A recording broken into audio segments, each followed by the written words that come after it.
what's going on? It's your boy Chose, the one, the golden one, and I want to tell y'all some of the crazy stories that I've been through in the 10 years I've been in esports gaming and, you know, the whole circuit, right? I've been through just a lot of stuff in a lot of different communities, and I just would love to share with you some of the stuff you go through that you might not hear from other people, you know, like just on your journey and figuring stuff out, because man, it's crazy. You know, you'll bump into people and just you know, you're on your thing, they're on their thing, and then y'all come together even for like, let's say a weekend. Like if you meet another YouTuber and y'all do something for a weekend, like crazy stuff can go down, you know what I'm saying? So the last 10 years has been amazing, and I feel like I gotta share some of these crazy stories with y'all. That being said, I love to start with one of my favorite stories to tell people, yo, is when I got jack moved by 2 Chainz and his crew. Now, I don't know if they meant to do this. I'm pretty sure they didn't. It was just a misunderstanding. But the story goes like this. I get a call from my man Armondo. I had done some work back with him on Madden back in that community, maybe like 2012, 2013, something like that. So Mondo calls me like 2015, 2016. I'm staying in Atlanta, and he's like, yo, Chosen, I'm having this event at 2 Chainz Trapavelli spot down on Peter Street. And I want you to come through, just, you know, bring that energy, represent, and I just want to have you down as a guest. So I was really grateful he invited me. So of course I was excited. I'm like, damn, 2 Chainz might be there. Like, whoa, that's pretty crazy. So I go, and I show up, and, you know, it's really cool. It's like this pop-up shop thing, but upstairs they're having a Madden tournament. And, you know, it's one of those things where it's kind of luxury, even though it's a tournament environment. So there's like a nice setting, and they have these games machines everywhere, which are the really cool cases that have, you know, the slot for your system, and they already have a monitor built in, and they're really looking cool. So I'm excited about it. We go, and, you know, we go upstairs, and there's a bunch of stuff in there, and I'm like, wow, it's lit. So we start playing. Everybody's in the tournament. It's fun. I think I got bopped off early. By then I was playing fighting games, so my Madden skills went. But I was there, and man, it was awesome. 2 Chainz walked in, and he was just checking it out, trying to see, like, you know, who was who, and he was really interested in the community and figuring things out. So of course I was kind of nervous, and I opened up the conversation with, yo, Chosen, nice to meet you. You know, like, just your music is dope. Everything you're doing in Atlanta is dope. Like, pleasure to meet you. I didn't even know you were into games. You know what I mean? Like, that's so fire.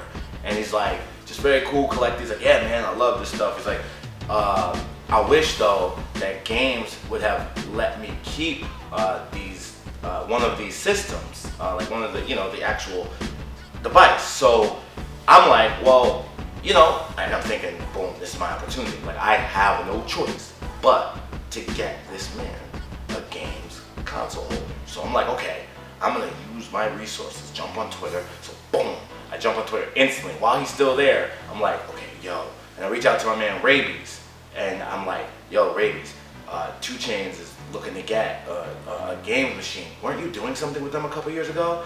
And he hits me back. He's like, yeah, I'm not doing anything with them anymore though, but you can hit up Hank Baskett, and Hank will get you, you know, whatever you need. So I hit up Hank Baskett, and I'm like, yo, do you think if I had a chance to hook up 2 Chainz with a custom games case, do you think that that would be something we could do? I think it could be cool for you guys, cool for him. Maybe he'll take some pictures. He's like, hell yeah, man. He's like, and we can definitely customize it. We'll do whatever he wants. Like, we'll do his new album or whatever. So I'm like, yo. So of course I go offline, and I'm like, hey, Chainz, I can get you a games case for sure. And he's like, oh, all right, talk to, you know, my manager. And I'm like, okay, cool. So I talk to the manager, and we get it set up. I get back on Twitter with Hank, and he's kind of like, okay, so what do we want to do? So I get the files from 2 Chainz manager. It was actually the Trapavelli album. I don't know if you remember that. It was a mixtape, and it was pretty cool.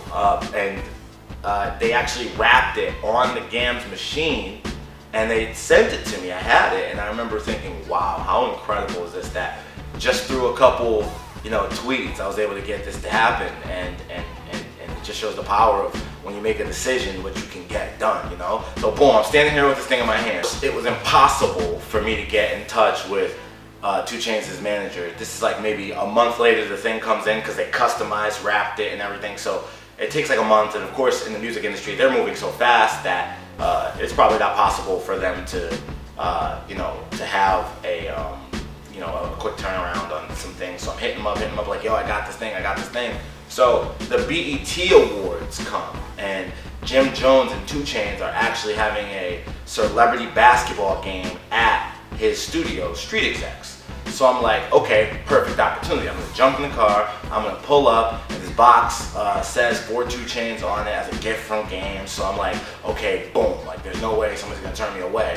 And I get down there, and certainly I meet somebody who's like the director or like owner of Street Exec Studios, is known to me as CEO Charlie, and he's always seen around with 2 Chainz, things like that. So I get to talk to him for a minute. He's like, oh, yeah, no, let me call him. This is amazing. You had talked to his manager? I was like, yeah, for sure. And he was like, oh, well, you know what? I'll call him. And he turns around, calls him, and mind you, this is BET weekend, so we're in the cream of the crop. I mean, I'm seeing all sorts of people there. I mean, you're walking by, Jim Jones, Cameron, Bankroll Fresh, rest in peace.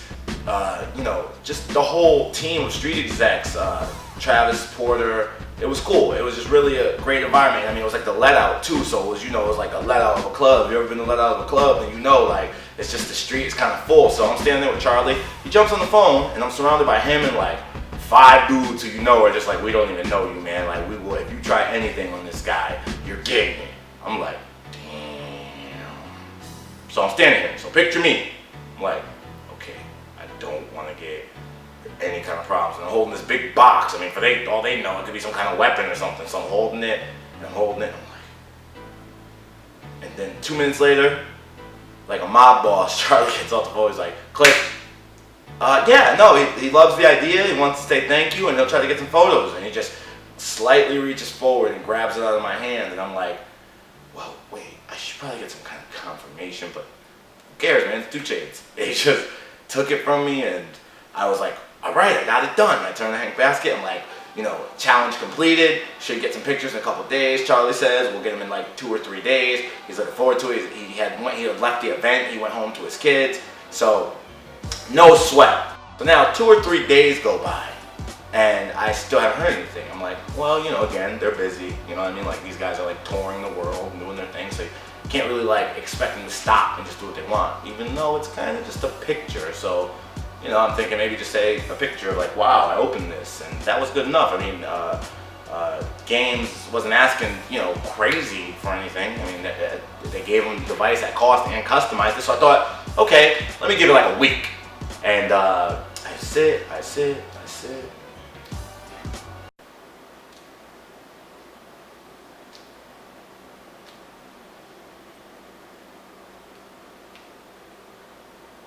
Okay, I gotta call him.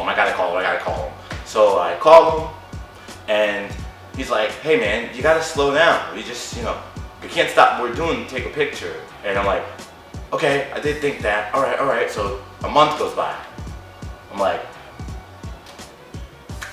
I call and I hang up. I'm like, okay, wait. You know what? You feel kind of peeved right now that you did all this and you're not getting the return on the love. So send a text. And I shoot a text. And I shoot a text. And I shoot a text. And I never heard anything back. So eventually Hank Baskett reaches out and he goes, hey, what happened? What ended up going on? And Games just wanted to know. They're like, hey, we were excited. We were ready to use, the content if they would let us. And we thought, hey, and that was kind of the agreement. To this day, I haven't gotten a call back from CEO Charlie, and I just wonder why, I mean, I thought it was a cool opportunity for rappers and gamers to come together on something, and it was something there, and I thought, man, that's kind of crazy, but you know what? I think if anything, they're just so busy. These guys are like huge multimedia superstars, and they have teams and things like that, and they can't just focus on something like that. But that would have been amazing. It would have been amazing for the Madden community, amazing for the device, because I think the device is dope, right? Like, you can just open it at airports and just like have a full screen. It's like pretty cool, and I just thought it was going to be a way that we could get that to happen. But if you're out there, 2 Chainz, I'll get you more stuff, man. I'm not mad at you. It's cool, and I want you to know that I hope you enjoyed it. And Games was cool. They did that, They did that off of the hype of you and what you brought to the the community and the wave. So we appreciate you, man. I think the lesson we can take from this is like sometimes you gotta like know what you're doing. See, I just met 2 Chainz at the event, at Armondo's event with him, and then I just took it from there and ran with it, which is really cool because like, again, it just shows you can do what you want if you stay focused and you're really, you know, like eye on the prize with it. But you gotta have a strategy because neither one of the companies, you know, in this situation, 2 Chainz Camp or Games, want to do, you know, anything together, or did either one contact me. So I kind of made myself look a little crazy, but you know, you dust it off and you keep moving. That's my story, man. And 2 Chainz, I'm not mad at you. It's all good, dog. And I hope y'all enjoyed the story. If you did, like, comment, subscribe, holla back, get your dollar back. We try to do more of these all the time. Follow me on Instagram, follow me on Twitter, follow me on TikTok. I'm out here, man. It's good to see y'all. Later.